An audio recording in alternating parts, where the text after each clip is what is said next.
everyone has 1,000 friends. Like who actually has 1,000 friends in real Right. life? Like who had 1,000 friends 100 years ago? No one, right? Like it's Yeah. impossible to maintain 1,000 friendships. If you wanted to make plans with them, you had to schedule it like a year in advance because they had everyday plan for like a year in advance. And I think it's kind of similar to airlines overbooking their planes, right?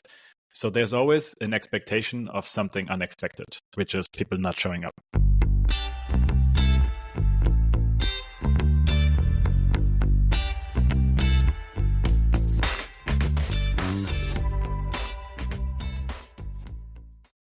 Hi, Matt. Hey team. What you got? So I sent you an article. Actually, my friend sent it to me about the about how different cultures interpret time. And because it's been a topic kind of between us in the, I guess forever, I thought it could be a good topic to talk about. So It is. I think you read the article. I did read it, and at first I was like, "Oh, it's a long article. Let me take some time." There's always like that. These days, you don't really, you don't really kind of like take the time. I mean, I don't really take the time. No, same. Like everything gets faster and faster, and I get more and more overwhelmed. Like my dad, okay, tangent. My dad, He always like sends me super, super long emails because I think he grew up in a time where you write long letters and like he can't connect with my rush in things. And I'm like, I put them to the side, the long ones, like for many months because I just can't get myself to read several pages of an email that are, about nothing at all. Which is, in a way, if you think about it, it's first of all, it's very much connected to the article, which we didn't say what it is. So the article is about the different ways that different cultures perceive time and work around time. And I found it fascinating because just for people, if people want to look it up, it's by the author Richard Lewis, and it's on culturallymodified.org. I guess we can link it in. And by the way, we can link. I read at the end of it. It said like originally posted on Business Insider. I was like, okay, maybe I should refresh Business Insider. Like I always thought Business Insider was not like a good source. Kind of spammy, right? Yeah. Yeah, but this one was so. So I think overall, what I liked about I found it one of the best articles I read like this year for sure, the best, and in general in the last few years, because it's very thorough. It's very easy, I think, to think and talk about cultures with stereotypes. Sorry to interrupt. I think what's really cool about this, actually, now that I think about it, it connects really well to our discussion from last time, which was about how language shapes culture. So I think it really fits really well. And I'm looking at so I haven't done this before, but I'm looking at the description of the author, and he's actually a linguist, and he studies like East Asia, Portugal, Finland. So like I think the connection between language and culture also really kind of like shines through. I don't know. It is true, and yeah, that's one of the reasons why I think it's an amazing article is because it's clear that he knows about those cultures. Yeah, even if I'm sure he's not from all of them, even partially, right? So I found great, and I found also great how he visualizes the perception of time across different cultures, because you could write. I think it speaks to the point you mentioned about your father's emails, right? Like if you add visual cues, everything starts becoming more engaging. Yeah. We're not used anymore to like read long series of text. Everything is bite-sized, and that's why also there's an issue with books. I have a relation. We should do an episode about books because I'm really interested of understanding like what's your relationship with books. Because I love books, I really do, and I would love to read all the books and like spend my days just reading, walking and reading. But the reality of it is that I always postpone it, and it's one of those things that they say you should make time for the things that are important to you. I do make times for things that are important to me. It's not that I just work, but I can't really make time for books the way that I would like, and I don't understand why. Also because it's way more like everybody has this pyramid of perception of like what's important and how valuable it is to them, I think, right? It's instinctive. But books, like once I read a book, the knowledge, the insights, stay with me also multiple times subconsciously, right? Like you internalize, if you read a book about a topic and it's nonfiction, you internalize a lot of it, I think, and even without actively thinking about it. And so it really has an impact. Like for me, every book I read that's nonfiction had an impact in the way I live life. So it's not that it doesn't have an immediate. I don't understand. Anyway, it's a separate discussion. But yeah. So I love the fact that he speaks. It talks about like the different how the different perception of time shapes the different perceptions of life. Really, it's connected, right? Time and life. Yeah. And just one point to start with, I guess, is this difference that he makes between Asian overall, like generalization of Asian perception of time, American perception of time, and the distinction between North and South European, which I found it funny, perception of time. And I think he classifies the US perception with the Northern European, right? So I think like German, Swiss, Scandinavian, English, and US, I think he puts in the same bucket, right? Similar. I think he says like, Anglo-Saxons kind of like UK and US very, very similar. And then, yes, North European tend to be like closer in terms of like how they perceive it. But there are some nuances like... Wait, did he talk about, I mean, it's been a while, but did he talk about differences between Americans and like Germans or something? Yeah, there was this distinction with American, Germans, and Swiss. Like the fact that I think there's this, I mean, what I grasped from it was North Europeans are look at time in a linear way, and also it's a feeling of precision. Like the approach to time is like, we need to be precise, right? Like time is not subjective; it's an objective thing, and for that reason, like we have to, like everything has to be organized precisely following time. And also, I think like an important one that I took away is that we think each slot of time is meant for one thing, right? So like we can only do one thing at a time. There's another like distinction between North and South European, right? Like North European think of time as like I do one thing at a time. Southern European think no, it's more of a I do multiple things at once, and they all like come together in a way. Yeah. But the US approach, from what I understood there, is way more on the productivity side. Yes, like precision and linearity are functions of productivity. Really, what matters to the US average US person related to time is like what you get out of time, which is not necessarily a Northern European approach, right? Like things have to happen with the right timing, but that doesn't mean that everything has to be super productive every second, right? I think that's a distinction that I would make. Yeah. But yeah, so then fascinating was like the Asian side of things, right? Like where you have there was something about the Japanese culture, which was related to how time affect, like there's this rituality around everything that in Japan gets done, right? Mm-hmm. And so it's closer to the German and Swiss of like everything has its own like allocated time, but also there's this, not only everything has its own allocated time, but it should start and end in a precise way, right? Like everything that I do needs to have an intro and an outro in a way, right?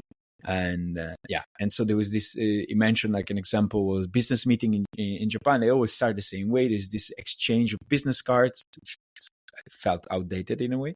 And if you don't do it, like you're not doing it properly. And this kind of like messes with the perception of also the relationship between two people, right? Which I think is the main, like what I'd like to discuss today with you is like understand like how, because okay, one could say I have a different perception that you have, like we have in different cultures, but then how this affects relationships really, right? Yeah. And on multiple levels. I mean, I don't have a good solution. I think we've kind of butted heads around this topic a couple of times. I think you've adapted a little bit to the American way, I guess, because you lived in the States and worked with Americans, right? I assume, at least. And I don't know if this was hard for you. I think like when early on in our friendship, when we I don't know, the first couple of years, I guess we had a few discussions around this topic because I showed up at a certain time. At least that's how I remember it, and you didn't, and I got really upset because I was like, "Why are you wasting my time? My time is precious to me, and all this stuff." And also, not I that think it's changing too much, right? Say what? Not that it's changing too much. No, yeah, maybe I think like because you run a business now that also has Northern European and American clients, probably you get more used to adapting a little bit. And I think also me, because a lot of my friends are like Latin American or Southern European, so like I'm also being forced to adapt a little bit. And I think also just because the world becomes more and more globalized, I think we all get in touch with the other way of doing things more and more. And I think like probably it ends up being some kind of mishmash of the different ways. I think in general, that's my perception, right? I don't know. But in general, I think everyone becomes a little less committal, and everyone is like, this is my perception here in Germany right now, that everyone always has like 20 plans at the same time. And people cancel last minute a lot right now. And it's actually frustrating me a lot because like then I have to change my plans, and then I'm also I'm changing plans with someone else because everyone has their internal priorities for the 10 plans they have at the same time. I feel like every week I have like 20 plans, and like I'm figuring out which ones I'm actually doing as I go, which is not what it used to be at all. So I don't know. It is a little bit frustrating. I think, for example, when I lived in Munich, I was really exposed to to a very German way of doing things, because like I had some like Bavarian friends, and I think like in many ways they're like the most, like they're the pinnacle of the German stereotype in some ways. And I had like friends who really, like, if you wanted to make plans with them, you had to schedule it like a year in advance, because they had everyday plan for like a year in advance. Wow. And like you cannot be spontaneous, which also sucks, right? Like it's impossible to be spontaneous. And I get this a lot here. Like I think like if I'm like in Spain or whatever, even in America, I think America is more flexible than Germany. Like you can call up friends like the day off and be like, hey, what are you doing today? Let's go to a bar. Like here, it's almost impossible with my German friends, because like, no, I've had things scheduled for 3 months. Like it's almost impossible. So yeah. Yeah, I mean, it goes against the concept of the DAO, right? Like the concept of flow, of like, letting things happen the way they do in a way. And it also goes kind of against this serendipity of like, sometimes I really like when in life, like in a day to day, right? Like you figure that you can do two things, one next to each other by chance, or like you work and you bump into someone and you weren't expecting, and the day turns a different way. If you plan everything, it doesn't. And also the other thing, the other, to the side of those that don't plan, right? The other thing is, if you plan everything, then you have way more, expectations level rises, and so you have way more chances to feel like to be let down by what happens, because plans might fall apart for other reasons. You can't control everything. And on the other hand, I completely understand that the other side of the spectrum, you can't really not plan every. I have friends, honestly, I don't know if it's an Italian thing or if it's like close friends of mine. I think they tend to be the worst compared to the average in Italy. Like, given an example, right? Holidays. I go and try. I'm not a planner, as you know. And so I go and book almost last minute, but at least I book, right? I don't decide that day. And everything is already booked in Italy in itself. And it's not just by foreigners. So people plan holidays. Like I have a friend that like planned a year in advance. For me, it's crazy, but like they do it. So it's not that Italians, for instance, don't plan in advance for holidays. What they care about, they plan. But in my group of friends is the worst, because nobody really plans anything. And so this, what do you like, if you are surrounded by people that don't plan, then you can't really plan, because you tend to plan with them. Exactly, right? What you mean. There's also that. So I think, in a way, it's kind of the place where you live in has a huge impact on these kind of things. But I guess No, go ahead. No, the other aspect, like thinking about like the situation between us, right? I understand. I have the same way that, like, I think we share this sense of wanting to optimize life, wanting to maximize what's possible, and planning goes that way, right? Yeah. If you don't plan ahead, planning is not just like related to like appointments, but it's also like long-term plans of where you want to go, like what goals you want to reach. And so if you always look and think short term, you don't really build for the future. So that requires planning. And so I completely follow that. So if I had to describe, I think from my point of view is I tend to plan a lot long term, but I'm struggling with the short term planning. Yeah, I mean, obviously there needs to be balance, because like you can't be the person that never plans anything, or else nothing will ever happen. And I think there are people like this, right? Like in my social circle, there are people like they never plan anything, but also nothing moves in their life, right? And then the other end of the spectrum is like the person with their 10-year plan. Everything is like completely planned out and they never have any flexibility, which also sucks because it's also not the optimum. I think the optimum must be somewhere in between. Because like if you're so rigid that you never adapt to the environment, then obviously you won't go as fast as you could. But if you never make any plans and every day is completely random, then you're also not moving forward, right? So the thing, of course, is that you can be as optimal as you want for yourself. Everything is in relation to other people, always. That's why we make plans, because like plans on our own, like they mean nothing in the world we live in, right? And I think it's kind of similar to airlines overbooking their planes, right? So there's always an expectation of something unexpected, which is people not showing up. So in the same way, I think it's like kind of like with making plans. Like, for example, this week I had plans every week and 2 of them already fell through. So like I think everyone currently is like overbooking their own schedule a little bit.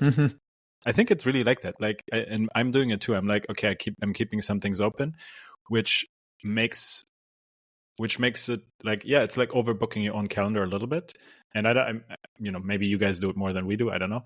But one thing that happens also is that everyone becomes a little bit less reliable, because everyone suddenly is only an option. And I feel this also, like, I mean, I think I'm doing it to people, but I also feel people doing it to me, where like you feel you're just one of the options for that week, and I'm doing it to other people for sure. And it's also not nice, because like I think in cultures where like people are more traditional, like the thing I thought about when I was talking about my friends in Bavaria, I think they have like the super tightly knit close friend groups, and they like have their dates set, like the birthday of my friend X and the wedding of my friend Y and the I don't know, the christening of my niece and whatever. It's like so fixed, because these relationships are so high priority for them, they would never change them.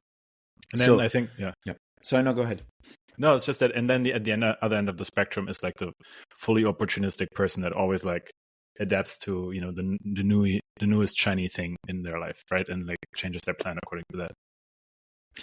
Yeah, I think there are 2 layers. One is this of the lack of commitment or like overbooking. The other one is this sense of like time can be stretched. And I think this is described in the article for Southern Europeans, like the feeling that time is a tool, is not the driver. And so if, let's say the situation, because thinking the example of like your Bavarian friends, right, which we can consider like the side of the spectrum, which is like super precise. Yeah. And on the other hand, you have like Southern European, where it's like, okay, I have to meet a friend. I come a little bit late. I come a little bit early. It doesn't matter. I can wait. The relationship, at the core, there is like as strong as it is the relationship, the stronger it is the relationship, the more I can allow for the other person to like not being on time, basically. And then when I'm in, if I would like to spend more time doing whatever I'm doing with that person, I do it, whatever, right? Like I try to like make space for it, because what matters is the experience. Time is a tool, is a thing that I can work around, right? While in the precise way of seeing things, like related to time, like you can't do that. Like, okay, I have another thing. I love this. I love what the experience, but I have to go. And I have a friend, for instance, like that has this German attitude, we call it, to make fun of him. And he's Italian? But he studies German. I think he went to German school in Italy. So it's actually German. Okay, interesting. No, I mean he's Italian. No, I'm saying like it actually comes from German. German exposure. Yes. That's why we make. And so like and also is an engineer, so there's also that aspect, right? I think that is not painting for a living, so it's different. I think he's using his brain a different way. And so like he's the kind of person is like, I love this, but I have another thing I have to go. And so I think that's not the overcommitting, the not committing and overbooking thing. It's more of like living in the moment feeling, which again, I'm not saying that the others are not, because if you this sense of like the US sense of productivity, you can, why is that not living in the moment? Like I want to use the moment to be productive. It's still a use of the moment, right? They're not looking at the future. They're looking at like, what can I do now to proceed further, right? In a way, you can view it like that. So, but yeah, so I think that's the a word on the not committing and overbooking. I think, unfortunately, it's kind of like a chain effect. Like if everybody around you does not commit, then you're like, okay, then it's allowed. And so I start not committing. And then I keep plans open. And the problem is, I think, related with the huge amount of stimuli that we get. Yeah, for sure. And so this feeling of like, I want to do it all, but I don't have the time. I think like it goes back to what we talked about in another episode, which is like the technology affecting this. And I think this also goes back to the books, right? We never take time to read books because it's a big commitment, right? Like you have to sit down and read a book, and it's not a 10-minute video on YouTube that you can put on 2x speed or something, right? You have to sit down, you have to read the book, and you're like, oh, can I not get a summary of this in a 10-minute YouTube video? Which, I think most people opt for right now. And I think the other thing about technology, aside from the whole stimuli and not being able to focus anymore, I think all of this change in culture right now bleeds into our relationships, because all of our relationships seem, I think, like people have more relationships, but all of them are a little bit more superficial, I think. And, this is social networks 101. Like everyone has 1,000 friends. Like who actually has 1,000 friends in real life? Like who had 1,000 friends 100 years ago? No one, right? Like it's impossible to maintain 1,000 friendships. And like a thing about like punctuality and all these things, it used to be before smartphones that you had to agree on an exact time and an exact location ahead of time. Otherwise, you would not find each other. It would be impossible, right? So you can't be like, oh yeah, let's meet around 7 in the city. Like now you do this because you just like expect everyone to be able to communicate ad hoc and like finalize the plan like 10 minutes before. Oh, I'm leaving now, right? Like I'll get ready. I'm getting ready now. Like no one, you couldn't do this like 50 years ago. You would be like, okay, Friday at 7:30 p.m. we meet exactly at this corner, and I'm gonna wear a red hat because otherwise we're not gonna find each other. Right? And I think all of this is bleeding into how our relationships feel. I think everything feels a little bit less connected because everyone is connected to more people, and I think we have a certain bandwidth of possible connections we can maintain, and everything feels a little bit less stable. I think, to me at least. Yeah, and it's actually something I'm trying to counter a little bit by deepening existing connections. Yeah, I mean, 2 points on this. It's a very good argument. I mean, there was a research I read, a paper just said basically we can sustain up to 150 relationships. Not all those 150 are friends. Some are acquaintances, but like 150 people we can like interact with in a reasonable amount of time during like probably a month or so, and some more often than others. But more than that, really, there are people that like you don't know much about because you can't really keep in touch. Some people, it's an average. Some people are actually over connectors, I think there's a word for that, and then they actually do it. But like most of people actually stay around that, and I think so that's one aspect. But there's this sense of like I have to get connected to more people, which it's really not the case. And on the other end, as you say, like makes sense. Like you expand horizontally, not vertically, so you tend not to have less depth because you allocate less time, and then time very is few of people the essence. Put in the effort to deepen connections. Very few people, and it's tough because I have like a long list of people that I really admire, like all over the world, and I think it's getting worse because of the means of communication we have today.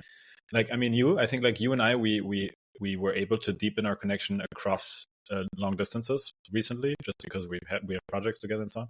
But there's so many of my friends in the US that I'm like losing touch with, just because you just can't keep up with everyone. And some of them I super admire, right? Like I wish I had more contact with them.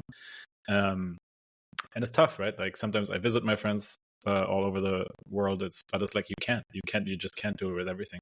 And I think this is actually a point I've been trying to, or I've been wanting to make from before, which is in the end, all of our time is limited. I think it's like the only like truly global currency, because we all have the same time, right? I mean, let's not go into relativity, but like in general, like this is the amount. Like it's like a global currency, because we're born with a limited amount of it. Like everyone almost more or less the same. And I think we use it to like communicate our priorities, right? Like the moment that you're with your friend that is like you call the German guy, and you're in a moment where you feel like this is so valuable right now, and you all think, okay, this is so valuable, I'm going to cancel my plans after. But he says, okay, but I pre-made plans, so I need to go to this other thing. And it doesn't mean it's not valuable to him, the thing he has right now. But what's valuable to him is his own feeling of reliability, right? Because I think if you live a certain, like you communicate your personality through your actions, right? And I think if he wants to be the guy that everyone perceives as reliable, like it means that people like to make plans with him because he's reliable. He's not going to cancel because like whatever. And I think this is, I'm assuming this is what he wants to establish with this, like a strong kind of like ethical framework around his personality, like, which is like, okay, when I say I do it, I will do it, which is, I think, which people like. But then again, like people also like being people who are like with them in the moment and so on. So it's spontaneous on that front. Yeah, like it's I understand everyone has their own like view on this, and so but I yes, I agree with you on the fact that the time is limited. We know one thing that the article mentioned that I also like was this idea, which actually I have to say the Asians will disagree, because they think time is not limited and it'll come back, right? So the cyclicity of time, or how you say, like that's very interesting, because it kind of like opens up another scenario, another approach, another perspective, which is, yes, maybe your time is finite, but like you are part of a bigger picture, and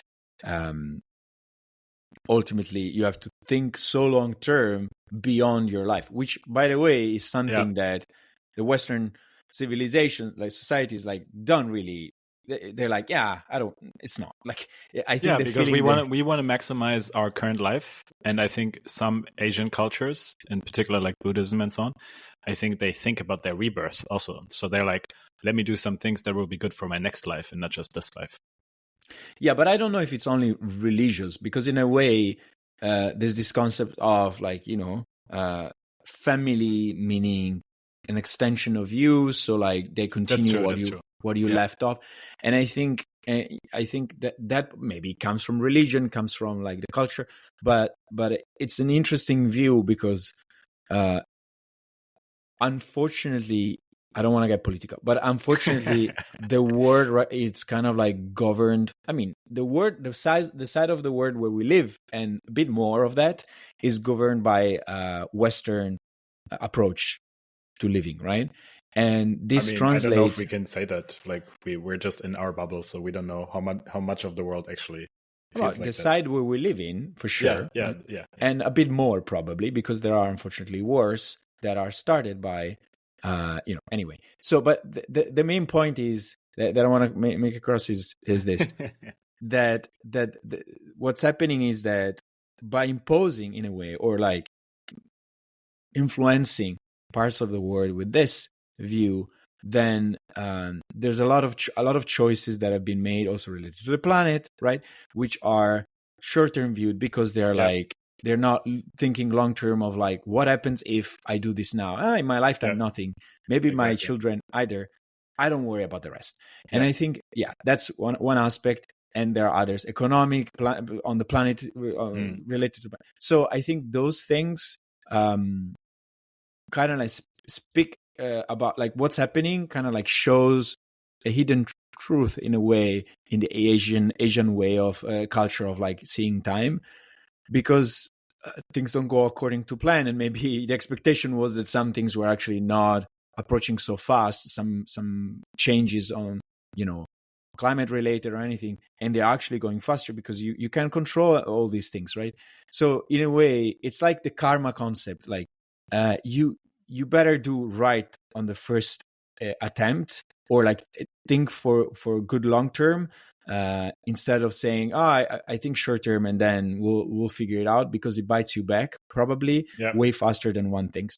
And it's not about being afraid of like not doing the right thing, but it's just that I guess it goes back to what we said another time about taking the time to think through things before you actually do them, and the impact that they can have.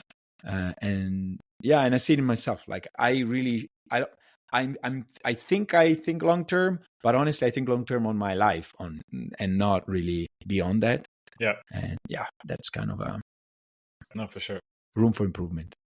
Yeah. You know what? There's a saying. Somebody said to me the other day, like, the biggest room in. Did we talk about it? The biggest room in my house, room for improvement.